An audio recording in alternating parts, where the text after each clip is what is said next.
All right. Good evening, everyone. Come on. They say statistically Tuesday's the worst day of the week, but it couldn't be that bad. Good evening. Dementia, yeah. Maybe a little bit better. Warm welcome to everyone. If everyone could please take their seats, we're about to start. Hope everyone's had a good day today. And here we're, I guess, halfway in our health seminar. So tonight, what are we talking about tonight? We're talking about dementia. Dementia and sleep. I know I'm really excited about sleep because I don't really get the best sleep. I know a lot of us these days struggle with that. Maybe just a quick little announcement. If you remember last night, if you are interested in any of the material that Dr. Rachel has shared, we can get a hard copy to you. So if you're interested in that, you can just need to contact Lubinko, give him your email, and you'll get that all sent out to you. So if you're interested in the material, the hard copy, you're more than welcome to get that. So contact Lubinko, please. So before we start, I'd like to just say maybe a little prayer. So if we could all bow our heads, please.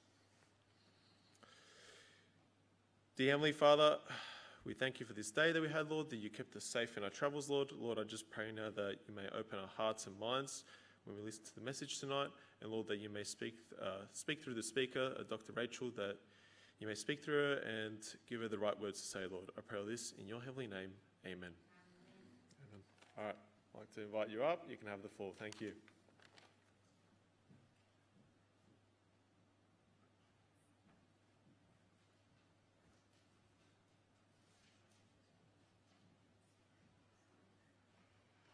Good evening. Okay, so I thought I'd actually start with dementia, and hopefully you'll be awake in time to hear the talk on sleep. But the reason that I do talk about dementia quite frequently is because it is becoming a huge problem in Australia, and we know that it's the single greatest cause of disability in this country as well. So it's something that I'm quite passionate about too. I looked after both my in-laws for 3 years who had dementia. So not only do I have some medical knowledge and ways to deal with things naturally, I also have some very personal knowledge of how to help people through that time period as well. So yes, dementia has become very important. At any one time, we've got over 400,000 people in this country suffering from this particular problem. So huge issue. But what we're going to do today is probably more looking at things that we can do to prevent dementia. So most of you here tonight probably are not in the category of having that diagnosis, but I'm sure you do know some people. But I'm going to try and give you some tips and techniques that we can use to prevent this from occurring. So let's just have a look at some of the actual statistics currently. So we are at about 55%, those with dementia are actually women, so it is more common. More than half of our residents that are found in our nursing homes or our aged care facilities, more than half these people have dementia. Now, it's also true that probably at least 10% of people over the age of 65 go on to develop dementia, and that number will increase to about 30% when you get to over the age of 85. So it is something that does occur more frequently with age. But we probably should define what dementia actually is. And I want to state from the beginning that dementia itself is not the disease. So it's actually just a whole bunch of, or a cluster of symptoms and signs that are caused by lots of different diseases and things that can affect the brain. So even though we use dementia as sort of like a colloquial term or something that we just generally use to label these people, there is an underlying disease process that's actually causing it. And so I think we just need to keep that in the back of our minds. So it does cause a lot of different things to happen, and each different type of cause of dementia can have certain types of symptoms and signs.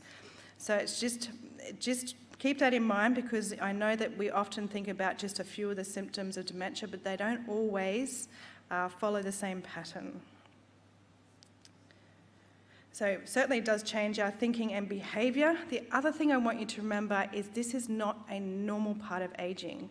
So I do get this concern a lot with people who are getting older. They just expect that they're going on to develop dementia, but it is actually not a normal part of ageing. It is still a disease process that is going on in the brain, and we need to treat it as such. So there's actually more than 150 different types or different causes of dementia, as I was saying before. The diseases. By far the most common is your Alzheimer's disease, so many of you would have heard of that one.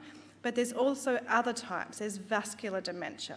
There's obviously, alcoholic-based dementia. People who've drunk too much alcohol can get a type of dementia as well. There's another one called Lewy body dementia. So all of these have different causes that are going on in the disease processes. I won't go into all the details. We are going to look more in terms of Alzheimer's because it's the one that's most frequent. And probably more than 70% of our dementia is actually caused by Alzheimer's itself. If anyone wants to know a little bit of history of how it was discovered, it was by a doctor by the name of Dr. Alzheimer's, so he's very original. He called it after himself. He first discovered it in 1907. Now, he actually discovered it in a young person. And so for many, many years, for over 60 years, we actually thought Alzheimer's was a disease that affected people under the age of 85. It wasn't really until about the 1970s that we recognised that what we were starting to call senile dementia was the same thing as the Alzheimer's, only he'd picked it up as a rare thing that occurred in people under the age of 65. But it certainly was the same disease, and when we looked at these things under microscopes, that's what we found. So what I'm going to do is just give you a little bit of a science lesson now. So I do apologise if you don't like science, you're just going to get a little bit at the moment. So if you have a look on your screen, you've got one little picture on that left side, and that's a normal brain. And so those little purple things that look a bit like a tree, they are called neurons, and they're brain cells. So our brain is made up of all these neurons. On the right side, we've got a brain of someone with Alzheimer's. Now, if you have a look at those purpley things, those neurons, you'll see a couple of features there, things that shouldn't really be there. It's not quite as clear as I'd hope on that picture, but certainly with inside those nerve cells, those neurons, you can see something there called neurofibrillary tangles. Now, these are a disease thing that's going on inside the cell. It's deposited there. On the outside of that nerve cell, when it comes up on the screen there, you'll see something and it's called amyloid plaques. But basically, these two things are central to Alzheimer's. The plaques sitting on the outside of those cells stop the signals going between the brain cells. It stops those messages from going across there. Those ones that are sitting inside the cells, however, they prevent that cell from transporting the food and energy around it. So because of those two things attacking those cells in the brain, the net result is this. So on the left there, you see what a normal brain would look like in an elderly person who's passed away from another cause. On the right there, you see what an Alzheimer's brain looks like. So you can see there are a huge amount of shrinkage. There's big gaps between all of those ridges and mountains in the brain there. And that's what we see on autopsy. When you see the damage caused by having those two things going on in the brain for Alzheimer's. So you can understand why these people really do deteriorate in their mind on a number of levels. So what are your risk factors? Now, I will say that these have been actually quite hard to define. We're still not quite sure what is causing this over a period of time. But we do know there's probably a multiplicity of factors. There's lots of things that are actually causing Alzheimer's, and we're going to have a look at a few of these. So definitely age, as we saw from the statistics that we talked about earlier. So over the age of 65, age of the 85, we can see that the risk is going up. Genetics, definitely there is some aspect to genetics. We know that it tends to run more so in families. So if you have a parent or parents with dementia, you're more likely to develop a form of dementia such as Alzheimer's if that's the case.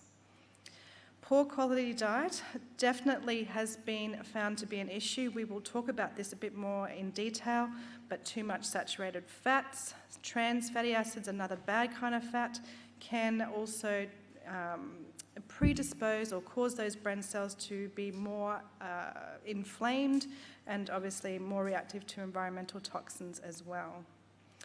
These things are also important. Other chronic disease will increase your risk of getting dementia or Alzheimer's. So diabetes, heart disease, strokes, hypertension, all those sorts of things will increase your risk of dementia. Not just the Alzheimer's type, but before I mentioned the vascular dementia, this is dementia caused by restrictions of the blood flow to the brain. They can also be caused by the chronic diseases.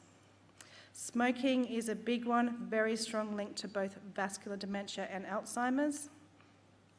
And we know that smoking will increase your risk by about 80%, so definitely another reason to give that up. Now, some studies have also showed that your decreased exposure to morning light may play a role in the expression of Alzheimer's disease as well. So something to do with that sleep-wake cycle not being quite right, and it's about not having enough exposure to morning light. So another reason to get up early. Obviously, traumatic head injuries, those who've had, sports where they've had a lot of head injuries and those sorts of things will predispose you to developing Alzheimer's. And definitely environmental toxins, although that doesn't play as big a role as it probably used to.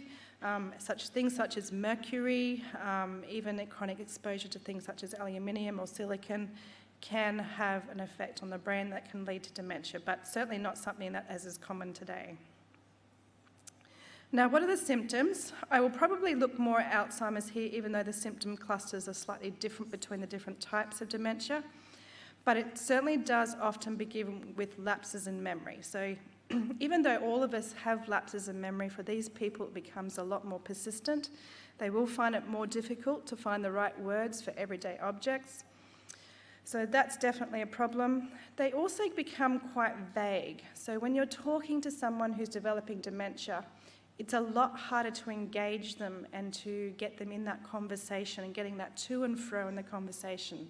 There's a vagueness about them. You feel like they're not quite with you.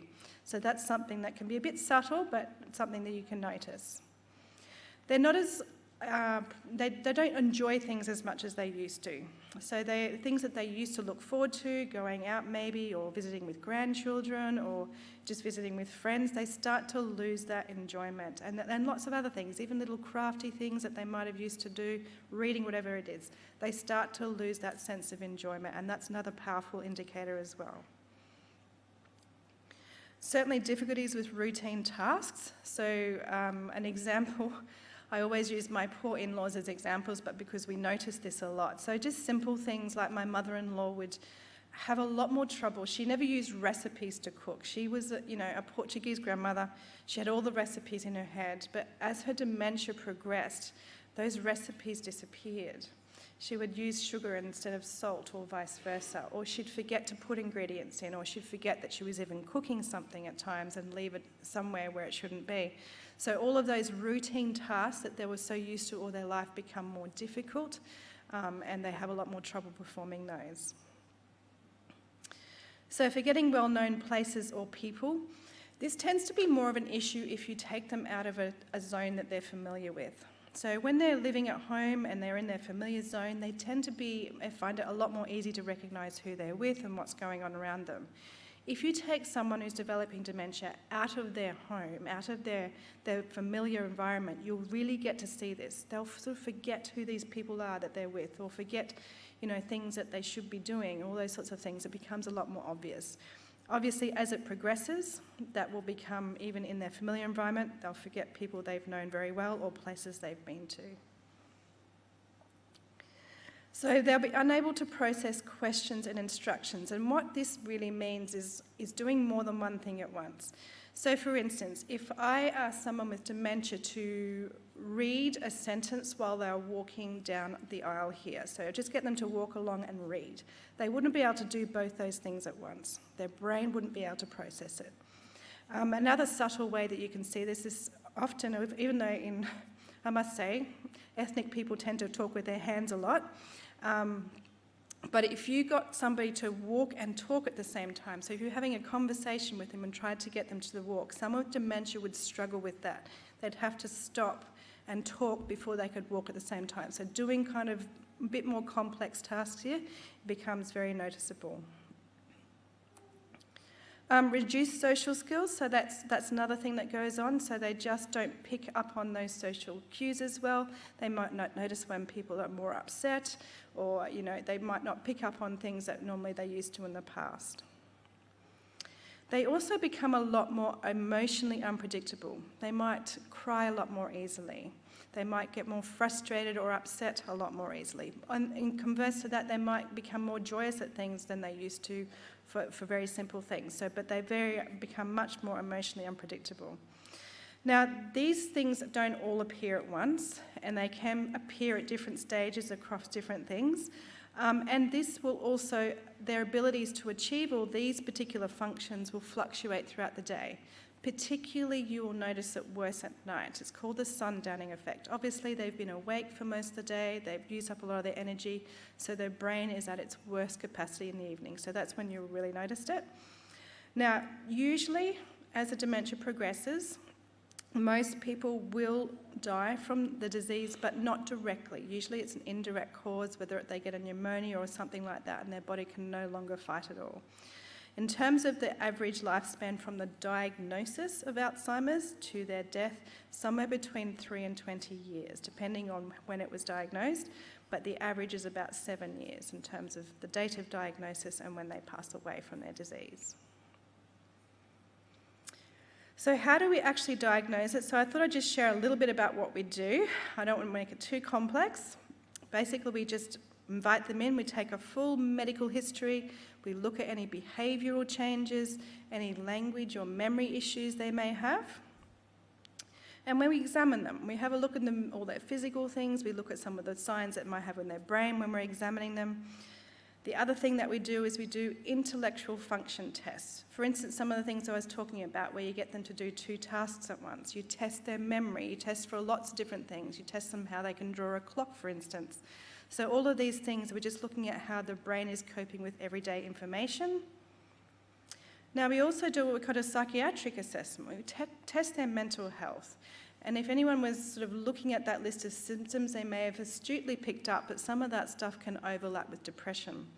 And that is often a misdiagnosis. So often we have to tell between the two, is this person just severely depressed or have they got dementia? So that's always important to check their mental health.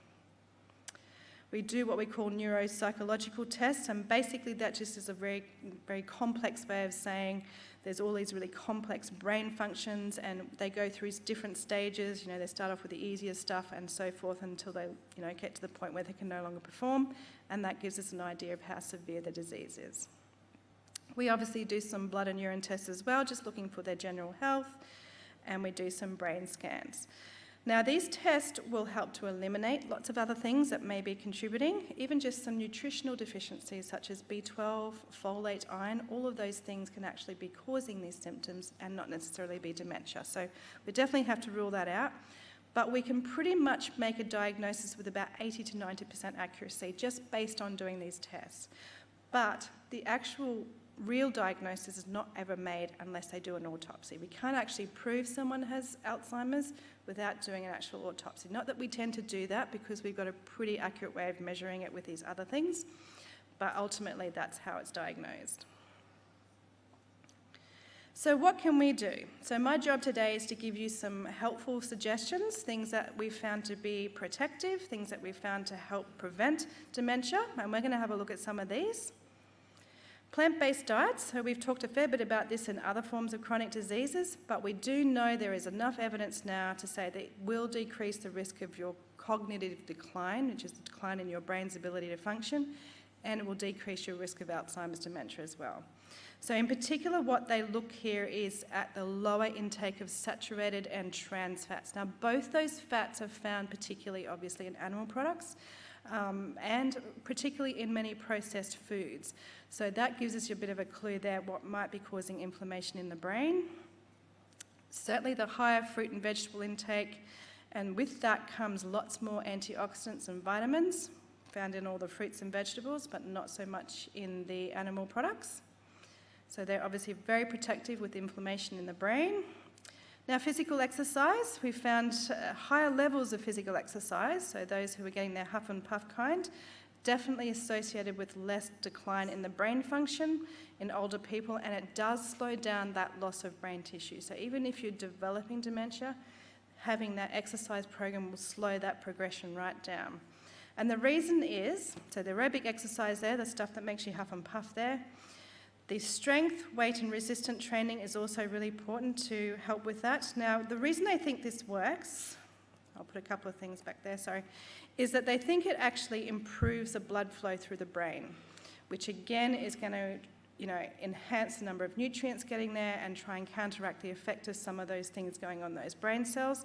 They do think that this is actually stimulating the growth of new cells. We used to think that wasn't possible. We found evidence that's not the case, and obviously improve survival. But they're the types of exercise that each of those have been found to help with all of this. So the aerobics, the huff and puff kind, the strength, the weight, the resistance training where you're building your muscles up, and also flexibility and balance. So both of those things really require a bit of extra brain power. So you're training your brain to do things more and keeping it on track.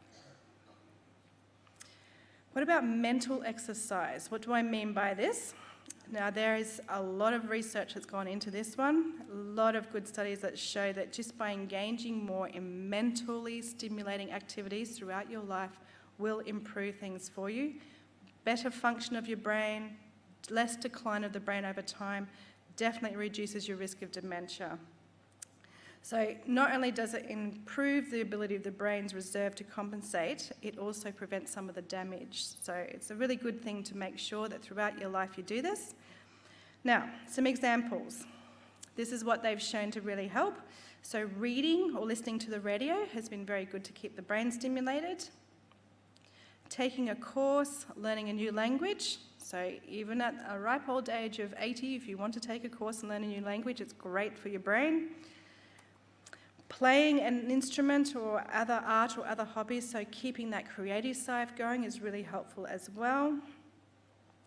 Board games, so lots of nice ones there. Now they've looked at crosswords, Sudoku, which is sort of like that number type pattern thing that you build around, and so that's all very good. Anything with puzzles is fantastic to keep your brain exercised. So if you kind of think it's a bit like a gym, you go to a gym to build up your muscles.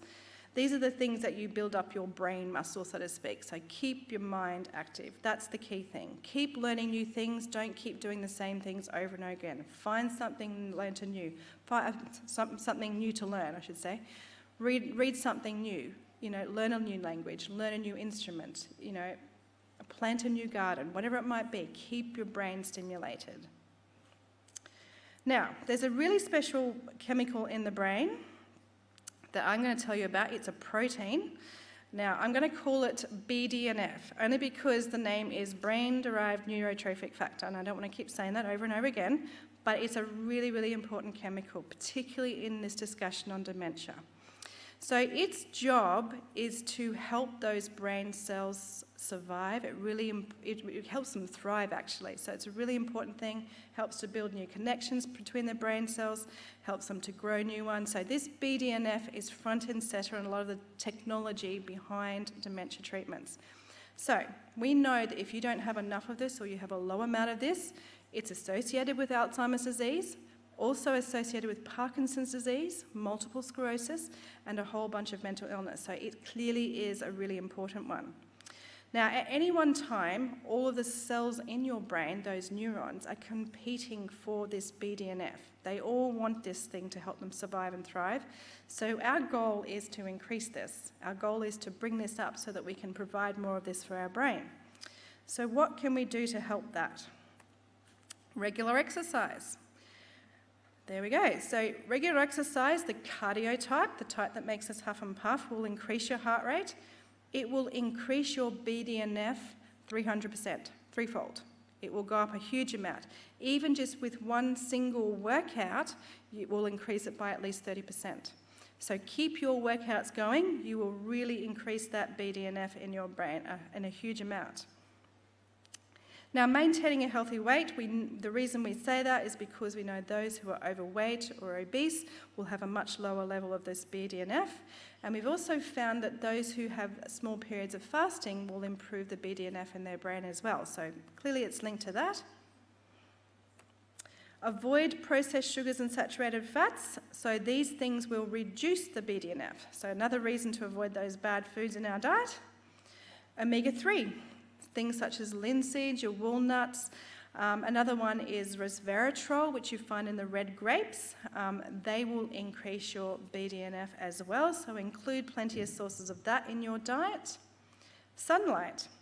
So we know that sunlight, which leads to the production of vitamin D, in turn will trigger an increase in this BDNF in your brain. So obviously that's another important aspect.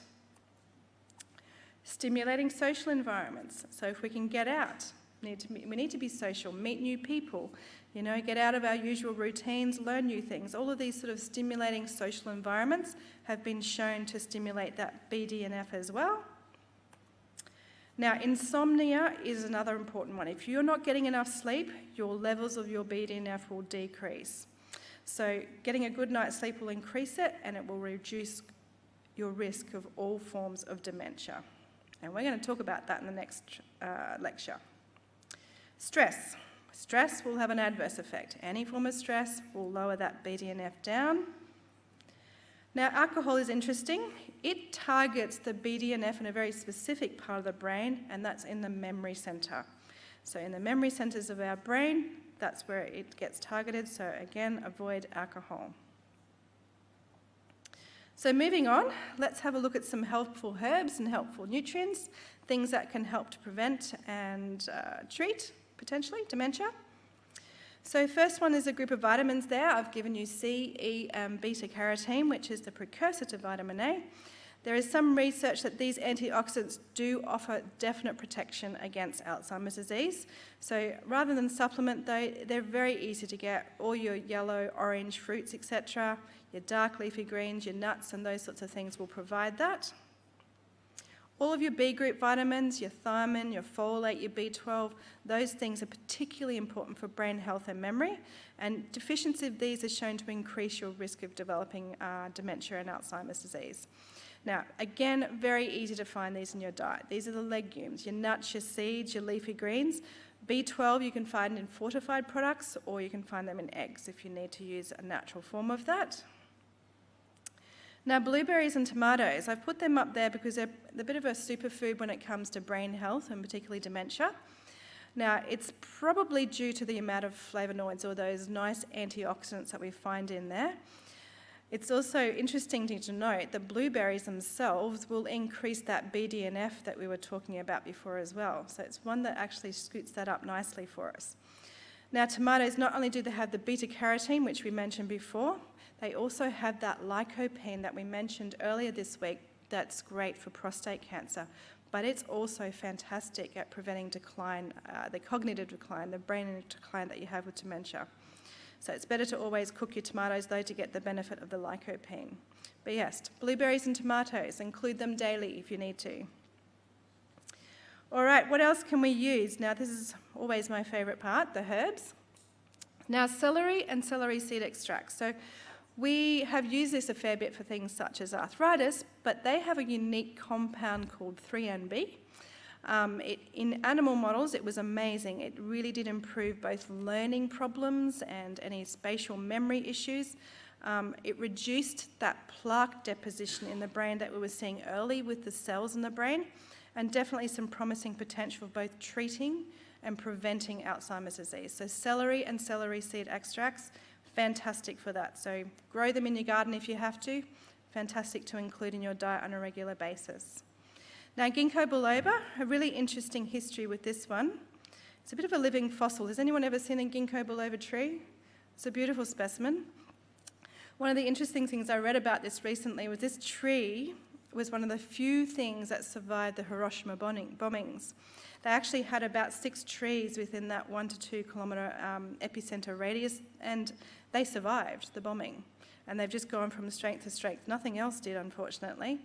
But ginkgo biloba has been used by the Chinese culture for many, many years. It's only really been in the last 50 years that Western medicine has taken this on. There's a fair bit of research that's gone into this one. Definitely some probable benefits both for memory and mental performance in both healthy individuals and those who are in the early stages of Alzheimer's. Now, it can interact with some medications, especially blood thinners, so always check before you take this one. But I certainly would recommend probably around a dose of about 240 to 320 milligrams daily in terms of preventing or in the early stages of Alzheimer's. Important to remember too, you can't use this one as a whole. So if you're growing ginkgo biloba, you do need to use the extract, so do get that in its tablet form. Curcumin. So elderly people in rural China who ate large amounts of turmeric also had the lowest incidence of Alzheimer's disease in the world. So there've been a fair bit of test tube type studies done on this, not necessarily in the person itself. We know that it can increase that BDNF, so we know it can have that benefit. At this stage, we haven't had a great number of human studies to show the benefit, but it may be because it's the form that it is in.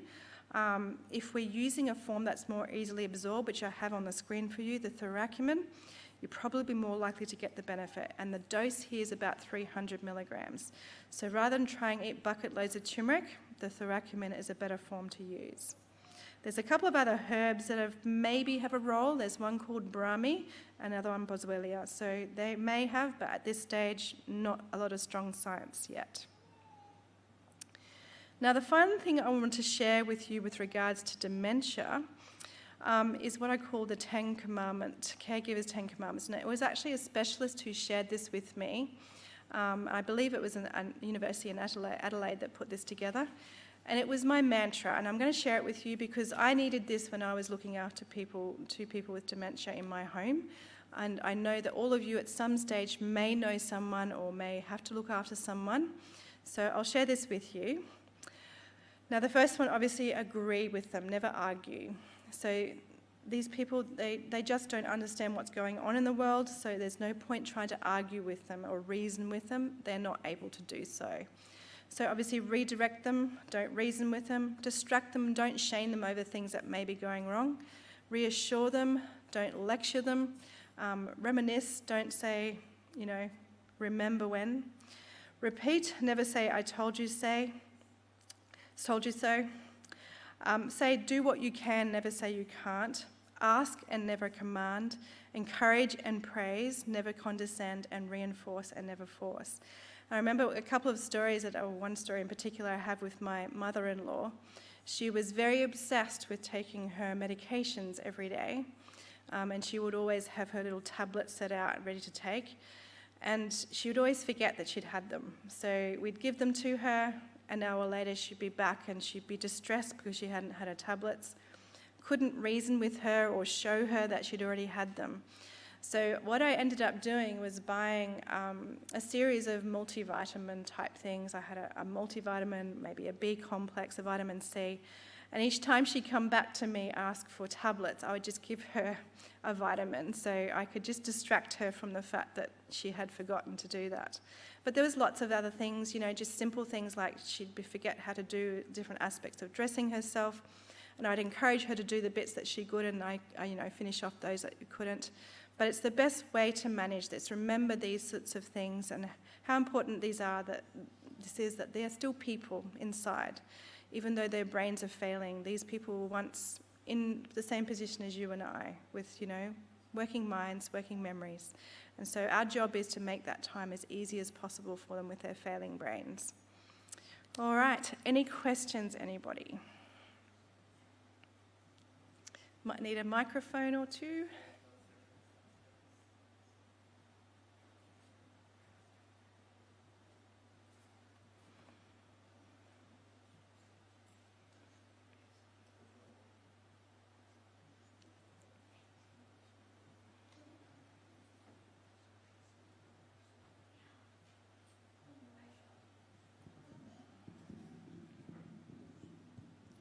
Hi, Dr. Rachel. I've got a question somebody online has asked. Sure. It says, Dr. Google says coffee caffeine is good for increasing BDNF. Can you please comment on this? Sure. So I'll actually address this in probably a little bit more detail tomorrow when I'm doing a talk on mental health. So there might be some things that might have some benefits. And look, I don't deny that coffee might have the ability to decrease the BDNF. It might have a few antioxidants. But sometimes the harm that comes from a substance is much greater than the benefit. So if you want to increase your BDNF, don't use caffeine, because caffeine has other bad effects on the brain, and I'll share some of those with you tomorrow. Use your blueberries, use your tomatoes, use the exercise. There is much better options to increase the BDNF. It's a difficult thing, because I know we often have science that points out very minute parts of products, but if you look at the whole, caffeine is a harmful substance to our brain and our body as well. So there are much better options to increase that BDNF, such as the ones I've explained with dietary things, with exercise, sunlight. Those things are really important, much more important than using caffeine as an example.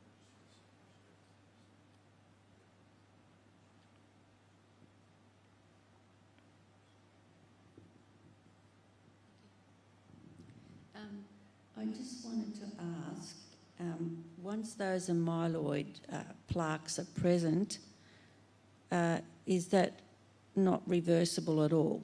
Can you get rid of some of them? Well, actually, the celery seed is one that actually seems to have started to help with that. So I think it's possible. The research is not strong yet. And because we don't know actually what's triggering all of this, we know that there's probably some sort of inflammatory process going on. We haven't worked out how to quite reverse that or what's going to reverse that. But we do know what prevents it and the things that will help with inflammation. And certainly, like I mentioned before, I think I've got those celery seed extracts, yeah.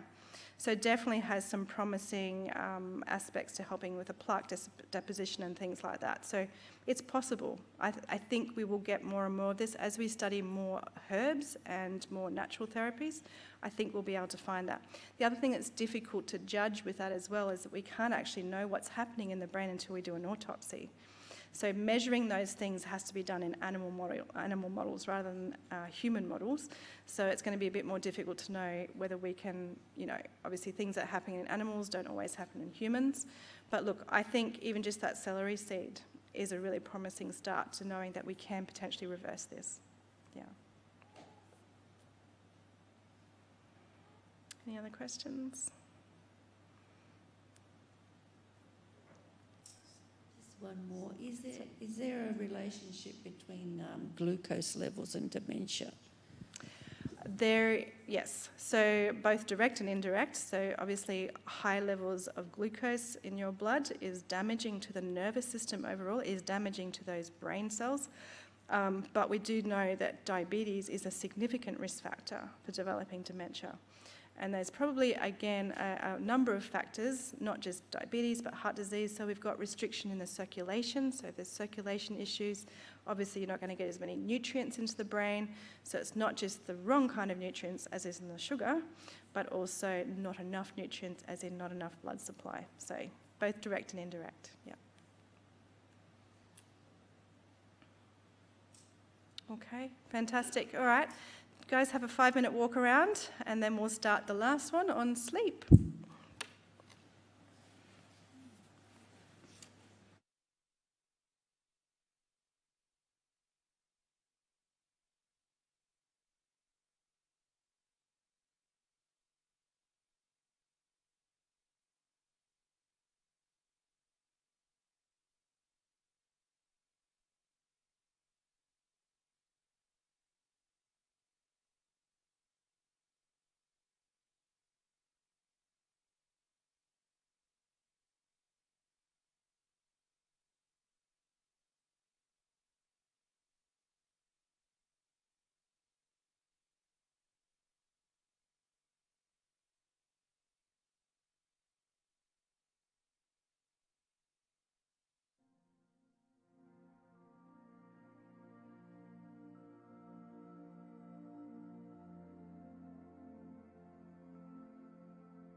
Now for the next talk, one that everyone seems to be waiting for, but you have to stay awake, please. Okay, so we're going to have a look at sleep tonight, a whole talk in itself. Okay, alrighty, so let's have a look at what's happening in Australia at the moment with sleep. Now, these are statistics, again, that were pre-pandemic. I imagine that they're probably a little bit worse now because the pandemic has really unmasked a lot of mental illness. But at that stage, it was affecting sleep issues, were affecting at least 1.5 million Australians at any one point in time. So every day, at least 1.5 million Australians are not getting a good night's sleep. Now, I do need to say, though, it's not just in purely insomnia. There's other things such as sleep apnea and restless legs. But generally speaking, if you look across a person's lifespan, about 1 in 3 every Australian will get a problem with their sleep at some stage. So thus, it's a huge problem. So why is this? There's a few thoughts here. So obviously the increasing levels of our weight, obesity. Obviously as we're getting an aged population, there's getting more issues with sleep. But I'd have to say probably one of the biggest factors is going to be stress. Stress is always front and centre a lot of problems. Certainly it is the case here with insomnia or sleeping issues. And it's costing Australia about 5.1 billion every year in loss of work productivity.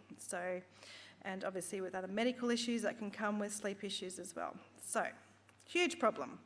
So before we talk about what is not normal, let's actually define what is normal.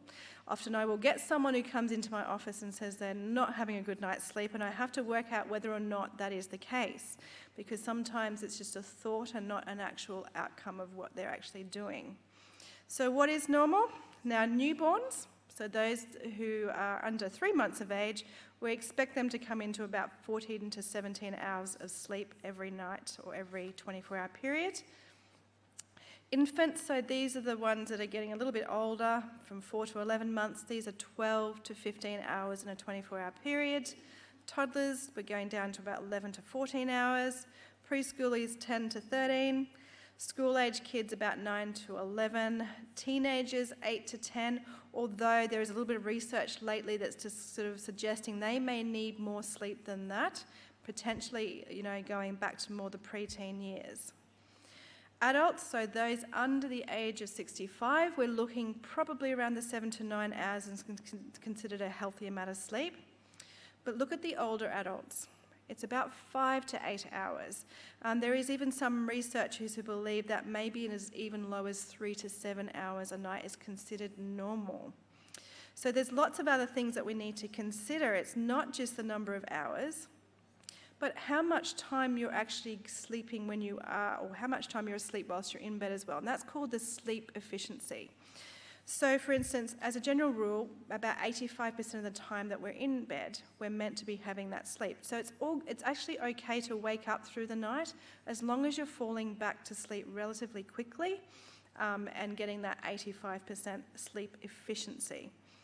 The other thing is, this is the amount of sleep in a 24-hour period. So if you are getting naps during the day, you have to add that to the time. So, for instance, if you're meant to get 7 to 9 hours of sleep per day, but you're having an hour or two during per 24-hour period, you're having an hour or two nap during the day, you're going to have to minus that from the hours that you're having through the night. So it's a total amount of sleep in a 24-hour period. The other thing that's important is how long it takes to get to sleep. So babies and children will fall asleep quite quickly, usually within less than 10 minutes. An adult, it takes about 15 minutes up to half an hour to fall asleep. If you're taking longer than half an hour to get to sleep, then that is not normal. Okay, so the normal part is those hours I've mentioned on the screen in the 24-hour period, and also how long you're getting sleep within that bedtime period, and also how long it's taking you to get to sleep. So it's not just a simple measure of how many hours of sleep you think you're getting. So we all have different body clocks, and we may have heard what these are. You of course have the owls. So these are the people who love to stay up late. They fall asleep probably around about 11 p.m. to midnight. If you let them alone, they'll probably sleep in quite easily to around about at least 8 a.m., sometimes a little bit later. but they're really sluggish when they get up in the morning. These people don't get their peak activity until later in the day, so they struggle in the morning. It does tend to occur more in adolescents and young adults, but certainly can be with people throughout their lifetime. The other thing is their body clocks tend to be longer than the 24-hour period, and they get more affected by that nighttime light that keeps them awake than the fowls do. So interestingly, these people suffer the most. If you think about our jobs and school time, you know, they're more likely to develop problems with how much sleep they're getting because they're having to get up early, you know, they're having to lose some of that sleep time because, you know, of needing to get to school, get to work. So these individuals suffer the most when it comes to sleeping issues. And then you've got the fowls. So these are the morning people that we all tend to not like because they're really buzzing when they first get up. They jump out of bed at 5 or 6 a.m. in the morning and they're rearing to go. They're very productive at that time. They usually get to sleep around about no later than 9 or 10 at night. But yes, these are the early birds. Now, we don't all fit this category precisely. There is everyone else in between. So you may not be quite a narrow or a fowl, but just sit somewhere nicely in between. The other thing to remember is that the elderly get an advancement in their body clock. It actually moves slightly forward. And they like to go to sleep a lot earlier in the evening. If you couple that with the fact that they're really only getting somewhere between 4 to 7, maybe 8 hours a night, that means that they're going to wake up in the very early hours of the morning. Now, that often bothers them a lot, that they might be getting up at 3 or 4 in the morning. And so that's why they may think they have sleeping problems. But if you work out when they're going to bed, coupled with any daytime naps, they might actually be getting more than sufficient sleep. So it's always good to make those calculations. Now I'm going to take you through a little bit of physiology. Please don't freak out about this again. I'm going to put a diagram up on the screen there. I hope you can see enough of the detail, but I'll go through with you. And this is just showing the different stages of sleep and the brain waves that are happening. So if you look at the top of the screen there, this is the pre-sleep. So you're awake, but you're relaxed. And you'll see there that the waves, what they're doing there, they're kind of quite tight and they're looking, you know, that's just a healthy way that your brain is looking when it's relaxed. Then you move down to the stage 1 sleep.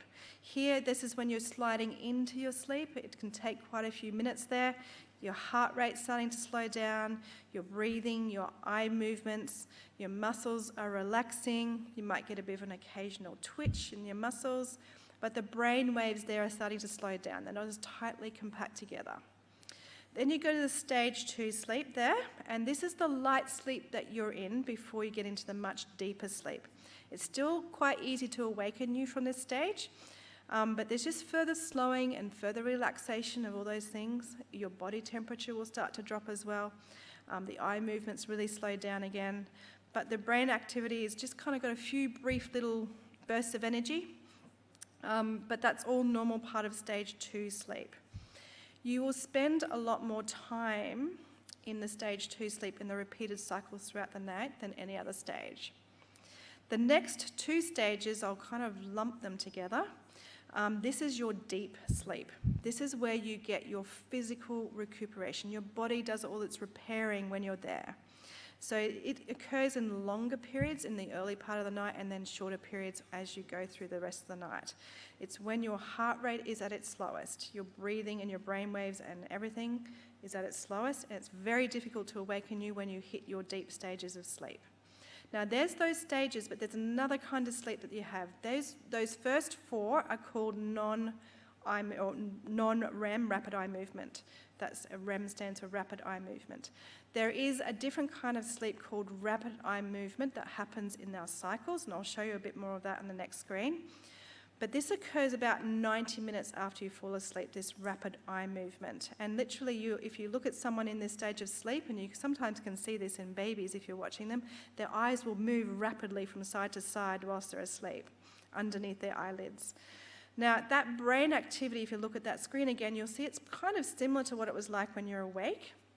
And that's because your breathing starts to speed up again, your heart rate starts to go up, your blood pressure, everything is kind of almost like your waking levels, but you're paralyzed, so your brain's actually shut down your legs and muscles. But this is where you actually are doing your restoration mentally. So we've got your physical restoration that happens in that stage 3 and 4, in the deep stages of sleep, but mentally and emotionally you're being restored in this REM movement. It's also the time when you're dreaming as well. So a lot of dreams happen in this stage. So REM sleep is not, so we've got the importance of the non-REM sleep for physical recuperation. The REM sleep is vital for dealing with a lot of stress and fears and anxiety and all your worries. That's when that all gets handled. So your brain is actually doing a lot while you're asleep. Even though are not aware of it, there's a lot going on there. So that's why it's so important to have a good night's sleep. Now this next screen that I'm putting up is just showing you the cycles. So obviously you can see what's happening with cycling through each of those stages. And obviously the REM stage will increase slightly more, and that's the little red bits that you see at the top. They will increase as the night progresses.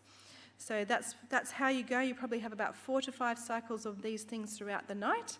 And that's what's considered normal and what we need to actually get the recuperation of our body physically and mentally. So what's some of the benefits of a good night's sleep? So what are the things that are really helpful? It will lower your cortisol levels. So cortisol is your stress hormone, so it brings that right down beautifully. You get lowered sugar levels and better sensitivity to the insulin that gets produced by your pancreas. So it's a really good way to help prevent diabetes.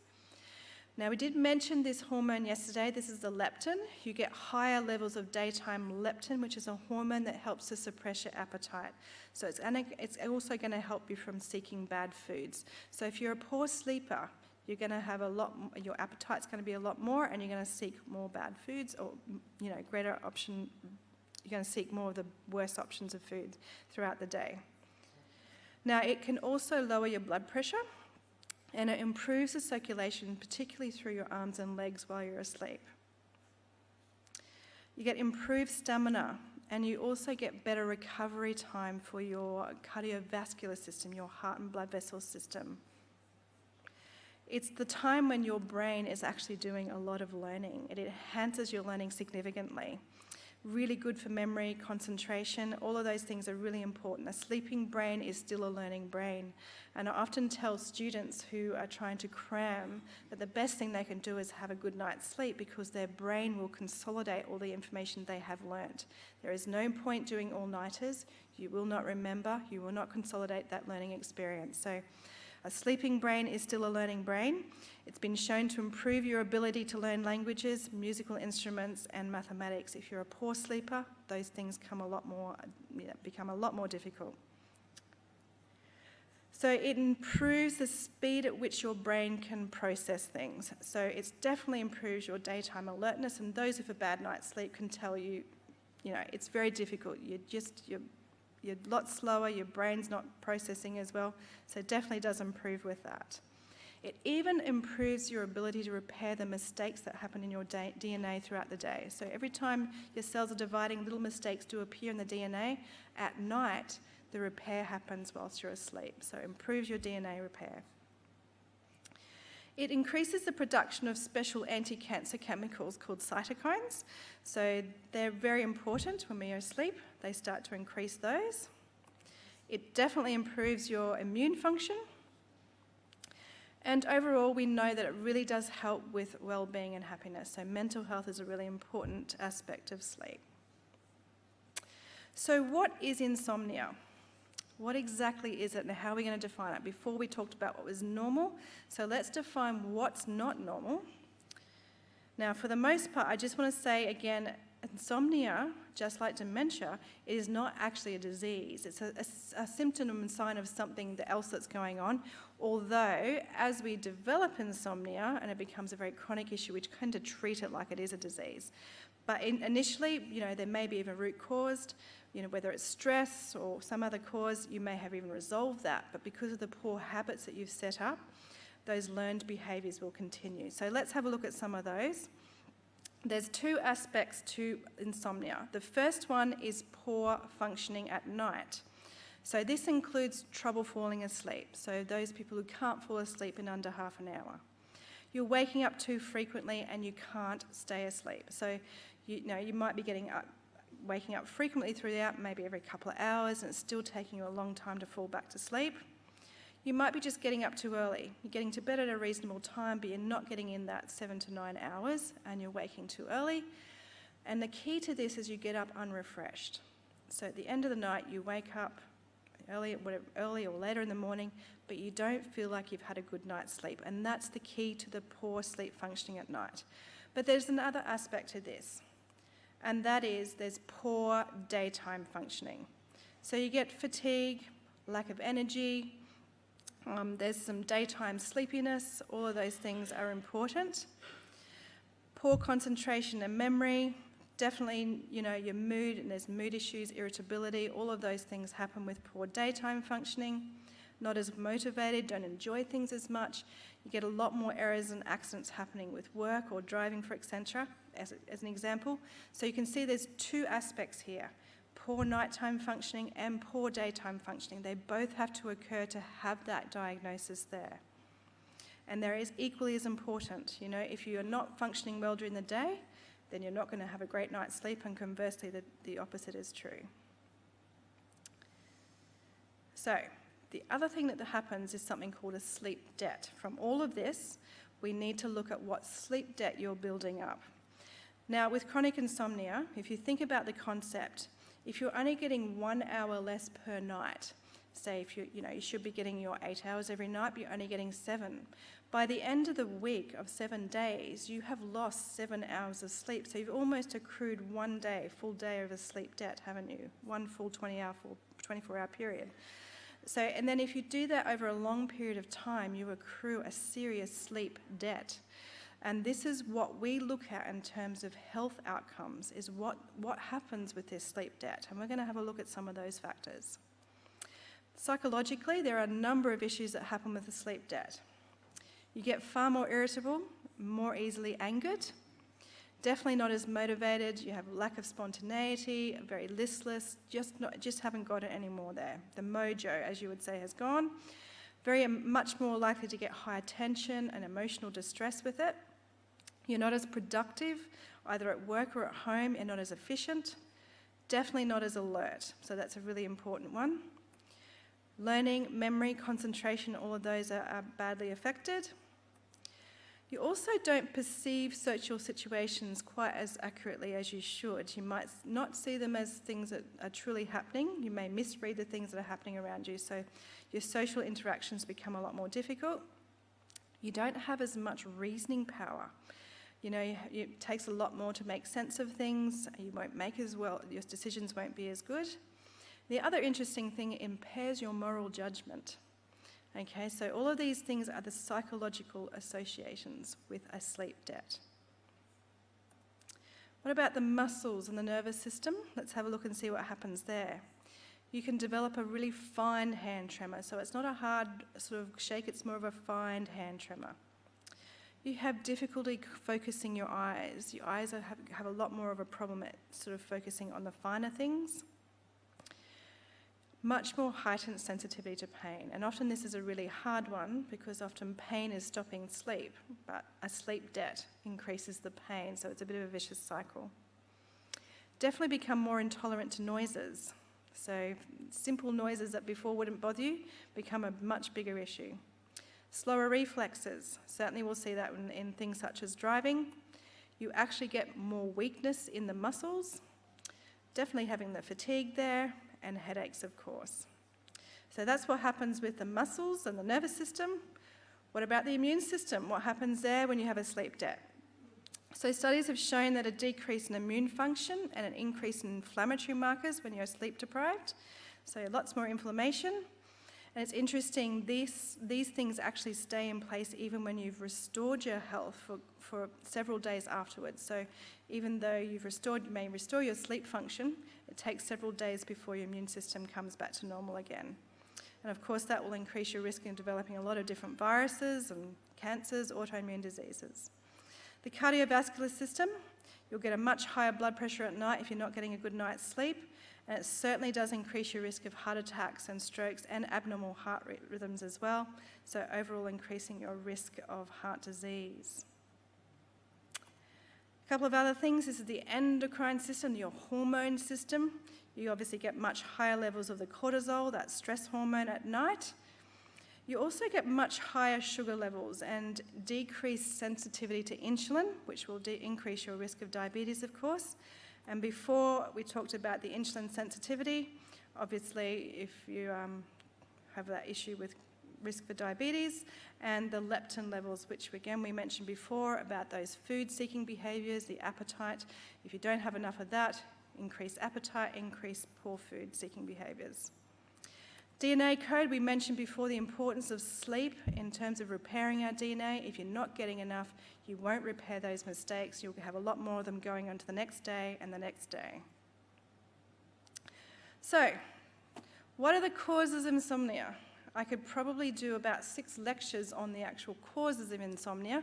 So what I actually did was just went through my patient load and looked at some of the most common reasons as to why people were not getting a good night's sleep.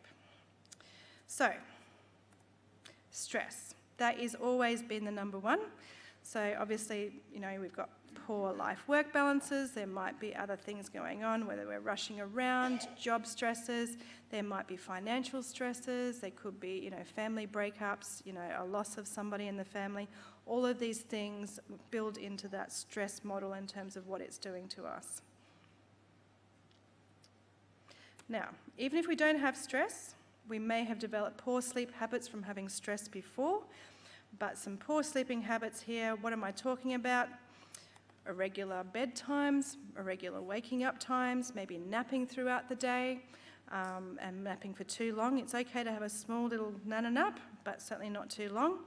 Maybe your sleeping environment's not very comfortable. Maybe you're not doing enough daily exercise, and I'll come back to that one. Maybe you're using your bed for work, or watching TV, or doing something that's very stimulating to the mind and not a place for you to relax. You might be eating too late in the evening, too much light in the evening. All of these things can obviously have an effect on our sleeping habits. Then there's mental health disorders. There's a complex relationship between sleep problems and mental health, but certainly anxiety, depression, post-traumatic stress disorder, all of these things can interfere with your sleep. Medical conditions, a whole range of those. Dementia, we talked about this one before. Certainly cancers, any chronic pain issues. Reflux disease, having reflux at night can interfere with our sleep. Heart disease, all of these have links to insomnia. Medications, and I'll list a few of them here because some of these people do take and don't realise they can interfere with your sleep. Some of the antidepressants that we use can interfere with sleep. Asthma medications, blood pressure medications, there are some of these as well that can interfere with sleep. There's even some supplements, particularly if you're taking the B group vitamins, so any B complex or other type of B groups, never take them in the evening, they will keep you awake. So if you're taking those sorts of supplements, keep them as a morning dose. Sleep-related disorders, those include sleep apnea, so where you can't get enough air in when you're asleep and you get snoring and blockages there and you can't sort of get the air in, so that can interfere with your sleep. And there's another one called restless leg syndrome, and it's a difficult one. We don't know quite what causes it, but some people, when they go to sleep or when they go to rest, their legs become almost electrified. They get electrical kind of pains going down their legs, lots of issues going on there, and it stops them from getting to sleep. Chronic pain, I mentioned that in the context of medical conditions. Certainly any cause of chronic pain will interfere with your sleep, and conversely, a poor night's sleep will make the pain worse. Caffeine, nicotine, and alcohol. Both caffeine and nicotine are stimulants, so they will prevent you from falling asleep. Alcohol may seem to help some people to get to sleep, but they don't realise that they're going to lose a lot of the deeper stages of sleep. And it also causes more frequent wakening. So even though alcohol is one that people tend to resort to sleep, they're not getting the right kind of sleep. So it does actually make it a lot poorer. And there's just 1,000 other reasons, but they're the ones that I address most often in my practice. So, this is the bit we're all waiting for. How do we get a good night's sleep? And this is what my advice is, although this is research-based, but so I'll put it together for you in as concise form as possible. First and foremost, determine what your sleep needs are. What age are you? How much sleep you were getting? How much time you're sleeping in your nano naps? Work out how much time you're actually getting, and then you can determine whether or not you're getting enough. If you do like to have your power naps during the day, limit them no more than half an hour at a time. Okay, so no more than half an hour if you can, and try to stick to that because it will interfere with your sleep-wake cycle, that body rhythm throughout the day. Now, get a regular amount of sleep and bedtimes. So set the amount that you think is good for you, and then establish a time to get to bed and a time to wake up. Your body works on rhythms constantly. Your body has a number of rhythms within it. Sleep is just one of those rhythms. It likes to be regular. So where you can, try to stick to a similar bedtime every day and a wake time. So that's another important aspect. If you haven't sort of worked that out, in terms of if you're an owl or a fowl or somewhere in between, just experiment for a few weeks. If you think you're someone who might like to go to bed a bit later, then go to bed at 10 or 11 o'clock and see how you go. If that doesn't work, shift it back and see how you go for a few weeks. Warm extremities. Now, interestingly, most people don't realise this, but during the day, our core, the centre part of our body, it rises. The temperature there really rises. You know, your organs are there, your heart rate's going, the output from your heart increases. All of that's really important. So all the blood flow goes to those more vital organs and less to our arms and legs, our peripheries. The opposite occurs when we're going to sleep. The core part of our body, that temperature there starts to drop, and it wants to warm up our arms and legs, our extremities. So if you are not getting any warmth in your legs and arms, if you've got cold feet or cold hands, you will struggle to fall asleep. So it's really important, if you're struggling with circulation there, that you do something about that. So number one, exercise is fantastic, improve the circulation, but wear warm socks, warm gloves, whatever it might be. You need to keep your extremities, your arms and legs warm, not the centre part of your body. So lots of people like to rug up and put on lots of vests and things. You don't need to do that. You need to keep your arms and legs the warmest. So it's really important to do so. If you're struggling still with that, another option is just to use a warm shower or something of that nature to get your arms and legs warmed up before you go to bed. Now, regular exercise, there's a couple of aspects here. It's important to have a regular exercise program, and it does mean that you get deeper stages of sleep a lot sooner and they last a lot longer. So you get a lot more of that repair action happening in your sleep-wake cycle. It's important to remain active throughout the day if you can. Try to walk around. If you've got a sedentary job where you're not doing much, you're sitting down, try and get up and walk around at least once every hour, just for a couple of minutes. But there is a proviso on exercise when it comes to sleep. Don't do it before bed. Okay, try to avoid any sort of vigorous exercise or activity at least 3 hours before bed. It is important because it will kind of stimulate you to kind of wake up at that time. So try and get your exercise in earlier in the day, at least 3 hours before bed. If you can do it in the morning, even better. But if your job doesn't allow for it, then try and get it in 3 hours before your set bedtime. Then there's dietary considerations. Now, I always do recommend this. Avoid food just before bed. Again, if you can use that 3-hour rule, try and avoid having a meal at least 3 hours before you go to bed and keep it light.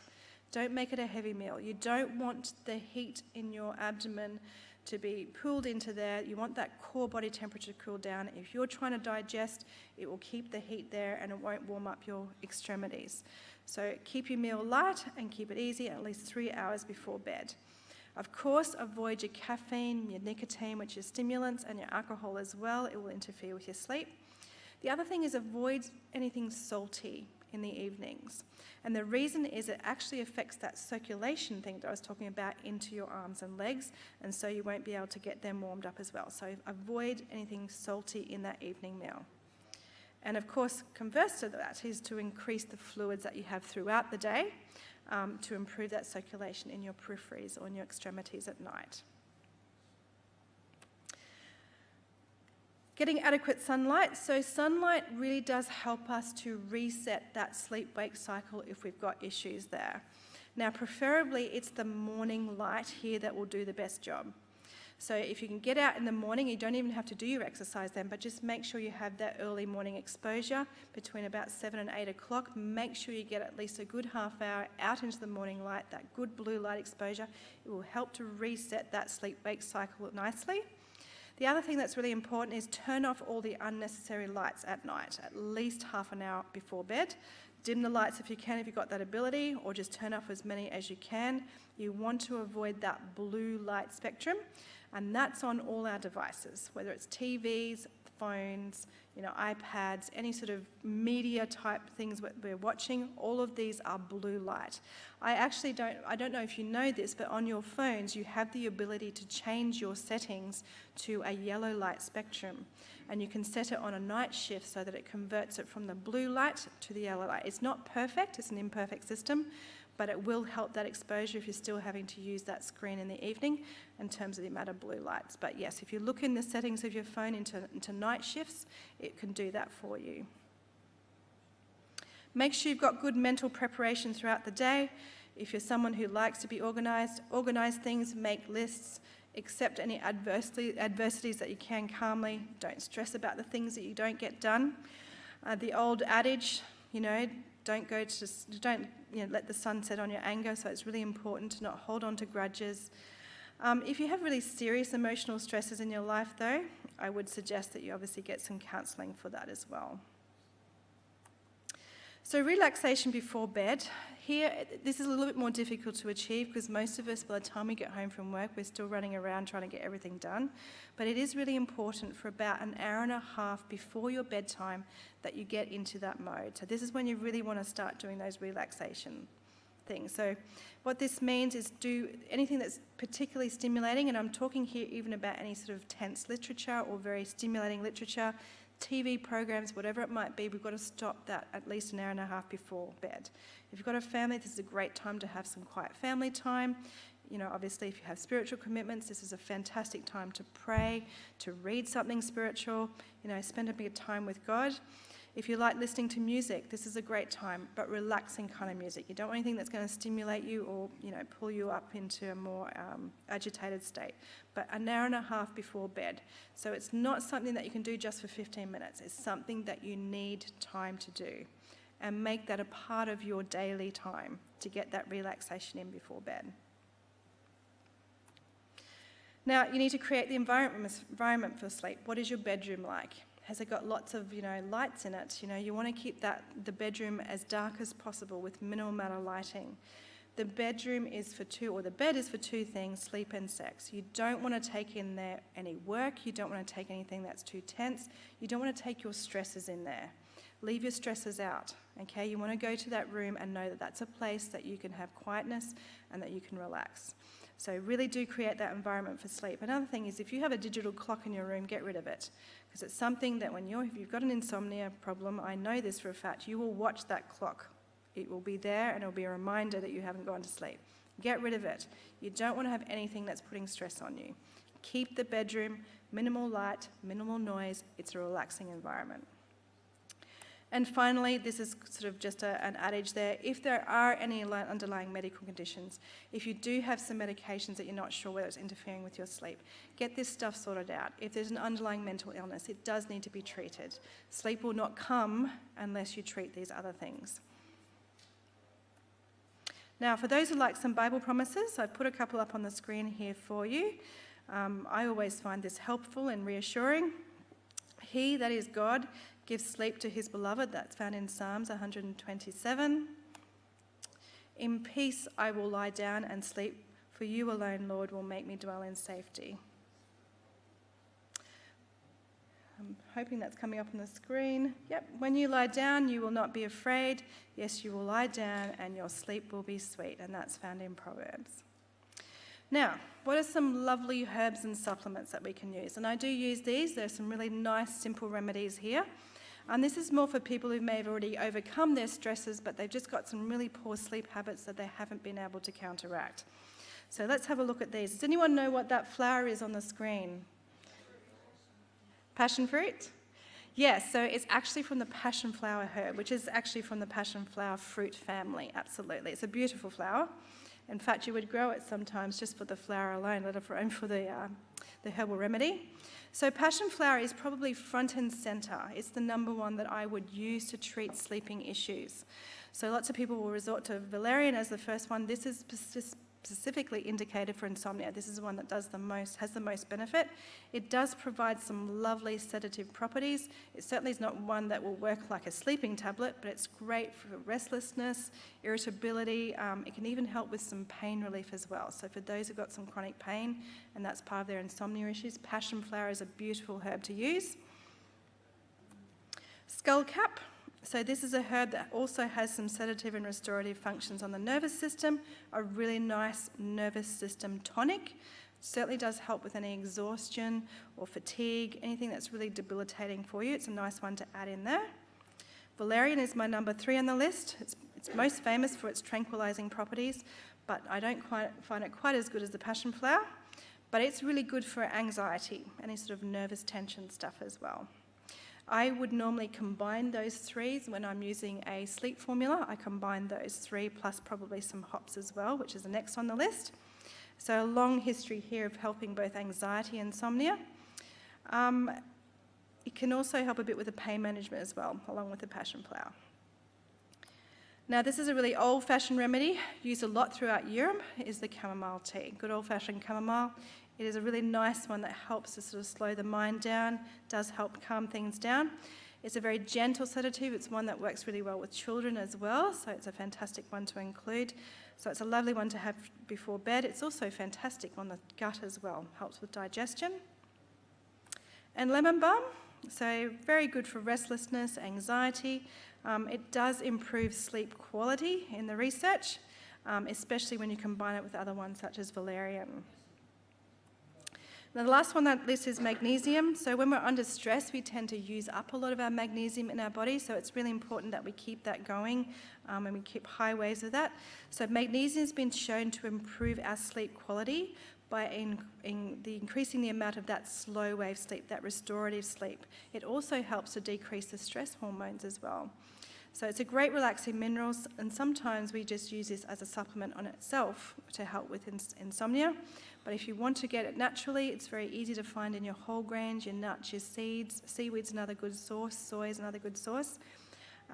If you're supplementing, one that I like is the magnesium glycinate, and you get about 100 to 400 milligrams of those.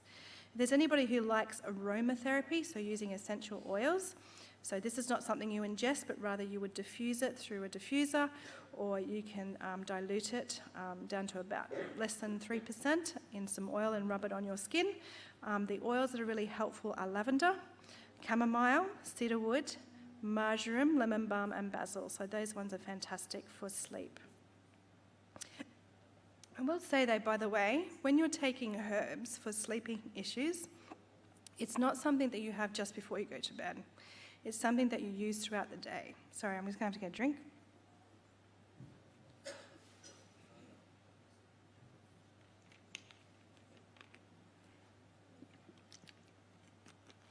So for instance, if I'm treating someone with herbs for insomnia, I would get them to take the passion flower, the skullcap, the valerian, the hops 3 times a day as a tea or as a herbal extract. It doesn't work like it would a sleeping tablet where you take it and you go to sleep a few hours later, or half an hour later, whatever it might be. So this works on your mind throughout the day to bring it down to a lower level of stress, anxiety. So these things you have throughout the day, not as a nighttime dose.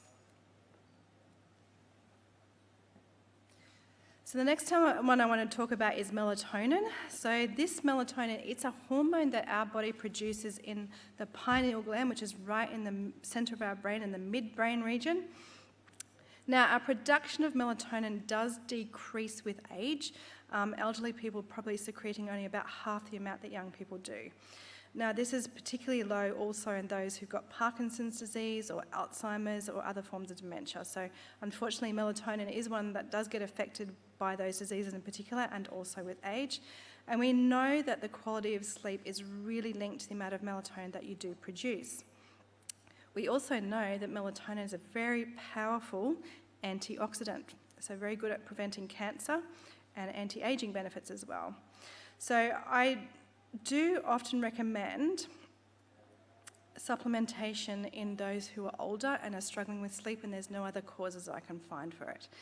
Now, it is a very safe supplement. In most places in the world, you can just buy it over the counter. Currently, if you're over age of 65, you can buy it over the counter. But it is a nice natural one. And about 80% of people will get significant benefits from using this as a supplement. So it's a lovely one to include. I wouldn't recommend any more than about 3 milligrams. Sometimes we might push it up to about 10 milligrams if there's significant issues. But this, again, you don't take it just before bed. You want to take it a good couple of hours before you go to bed. It is not a sleeping tablet. Again, it doesn't put you to sleep. What it does is it causes a rise in that melatonin nice and slowly, and that helps to reset that sleep-wake cycle a bit better, and you will fall asleep more readily and stay asleep. Can you get it naturally? Potentially, yes, but only in very small doses. There's not enough therapeutically found in these foods, but certainly your ginger, feverfew, which is a herb, tart cherries, rice and oats all do contain a bit of melatonin. You might be wondering why on earth a plant contains melatonin, because plants don't sleep. But it's more about the fact that it's a really powerful antioxidant, and so it protects the plants from a whole range of things such as UV radiation, all the environmental toxins, pollution, etc., and things like that. So, yeah, so you can get some, obviously not enough. We're finding more and more foods and things that we're finding melatonin in. But so if you'd like, there's some natural sources. Otherwise, I would use a supplement. And that's the end of my sleep talk. Any burning questions? Anything people would like to know up the back there?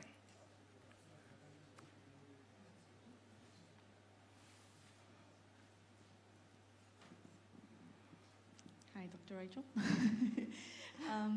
I don't know whether it's to do with my 2 surgeries and everything, but I tend to have enough sleep. Like I've got the 7 hours or whatever, and I've done blood tests. All the FBEs are normal, the thyroid, everything is normal. But I feel when I wake in the morning, I feel like I've been hit by a truck. Literally, I feel like I haven't had any sleep. Yeah, sure. So before I was talking about what's happening with your sleep, one of the key features that you're waking up and you're not feeling refreshed. You may not be getting the right kind of sleep. So yes, there may be issues with the surgery or things like that, but you may not be getting the right kind of sleep. So normally what I would do in this situation, if somebody who looks like they're getting enough hours, but they're not getting up refreshed, I would do what we call a sleep study. And that will tell me what's happening with their oxygen levels, for instance, through the night. Have they got any snoring issues or any apnea issues? Is there a reason, despite the fact that they've been bed enough, that they're not getting that refreshing sleep? And often there is. And we might see that maybe the efficiency of that sleep, maybe they're in bed for that time, but they don't realise they're not getting the deep sleep that they need. Maybe they're only getting the superficial stages of sleep. So even though we might be calculating correctly, if we're not getting up and if we're getting up and not feeling refreshed, then that is still a sleep problem. So yes. Sorry. Did you get that? Cool. Thank you. Just a question about salt over here. Oh, sorry, I'm looking around. Yep. You mentioned earlier that we should avoid taking or having salt in our diet, Just in the evening meal. Yeah. Just before we go to sleep. But can you actually just say to us, is salt important to have in our diet? And what kind of salt should we be looking to put into our diet? Yeah, no, salt is very important. So it's a bit of if you look at the graph of ill effect from salt, it's a bit of a curve. So you've got to have the right amount of salt. If you have too little or too much, you're going to get adverse reactions from that. In saying that, it's actually quite easy to get enough salt from having just a really good diet. It's not necessary to add a lot of salt to your diet. You only need a small amount. So most of our foods do have still some sodium in it, including fruits and vegetables and all those sorts of things. So only a small amount of salt is needed. And your body can be somewhat of a gauge to that as well. And certainly if you've got blood pressure issues, you are definitely having too much salt, so you need to cut it back. But yes, too little salt can cause similar sort of effects. Yeah, in terms of what the good salts are, look, there's lots of vegetable-based salts that are out there. Veggie salts, they're great. They'll actually have a bit of potassium as well. I like the salts that have other minerals in them rather than just the pure, table salt of just the sodium chloride. So if you can get the salts such as the Himalayan salts, those sorts of salts have got lots of other nice minerals, they actually provide a better balance to the type of minerals that you're getting in your body. Yeah. Just a follow-up question on that. I've actually heard and I've read where salt also helps in hydration. Now, I'm not sure whether that's 100% right or not, but I have heard that for water or fluid to get into our, say, red cells or our blood, salt's required to actually hydrate in that area. Yeah, so no, that is true. But we tend to get enough within our diet. I do know that there's some people who use a bit of salt in the water. They might put a pinch of salt in their water as they're drinking. It's not that necessary because you're getting lots of salt in the foods that you're eating anyway. So there's probably not a necessity to that. If you're on a fast, for instance, if you're going on a bit of a fast for a couple of days and drinking a lot of juices and things where you're not going to get a lot of salt, it might be worthwhile to put a pinch of salt in the water that you're drinking. But with a general diet, you will get enough salt with a typical diet without having to add it to the water. But yes, you naturally, your blood has salt in it. And so, there is a fine line between the balance of all the minerals in your blood and even the bags of fluid that we use intravenously. They do have a bit of salt in them because we know that's part of our minerals in our blood system. Yeah. Yes. Sometimes when we sleep, we might get a twitch, and the twitch actually wakes you up, completely wakes you up. It's happened to me quite a few times, and sometimes I'm afraid to fall asleep again because might get another twitch. Yes. So even though we have a switch in our brainstem that basically stops our body from moving in response to our dreams, occasionally that doesn't work as well. So we might get sleepwalkers or sleep talkers. And these people, their switches haven't quite switched off the body's response to their dreams. The same occurs when you get these twitches or you get these jumps. And it might be in response to something that you've been dreaming about. It might be a bit of a fright or a nightmare there, and it overcomes that switchability. And so, yeah, you unfortunately will move with that. And there's actually a whole lot of sleep disorders related to that, where people have a lot of those issues. Unfortunately, we get injuries to partners from these individuals who are acting out their dreams, and so it becomes quite a problem. We've had a few bruises in my room that have been not well explained. But no, it is true. Sometimes, though, that brain switch, the thing that switches off our body's, physical function, malfunctions a little, and bang, we'll get a response to our dreams. Yeah. It doesn't switch off our eyes, by the way. Our eyes do move a lot while we're dreaming.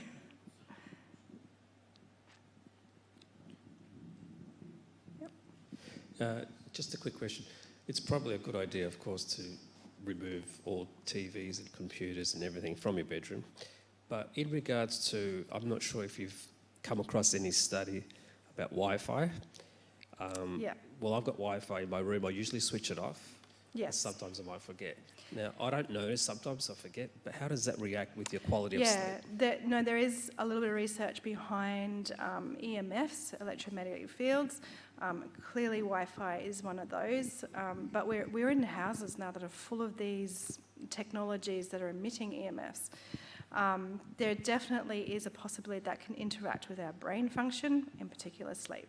So yes, I do advise if you've got any sort of these, emitting devices, whether it be a phone, an iPad, or even some of these smart TVs in particular, they do emit a lot of these EMFs. Turn off everything that you can, but it's not always that easy. I mean, if you look at, in terms of, you turn your Wi-Fi on, it's a bit of a dome that goes over your house. But if you live quite close to someone else, their dome will partly impact on your house. So if you look at the domes of Wi-Fis over houses, it's not always a perfect solution. But yes, as much as possible, remove them. We probably don't know yet. We don't know yet how this is going to affect us, but clearly it's something that if you can remove that or if you can reduce that, absolutely.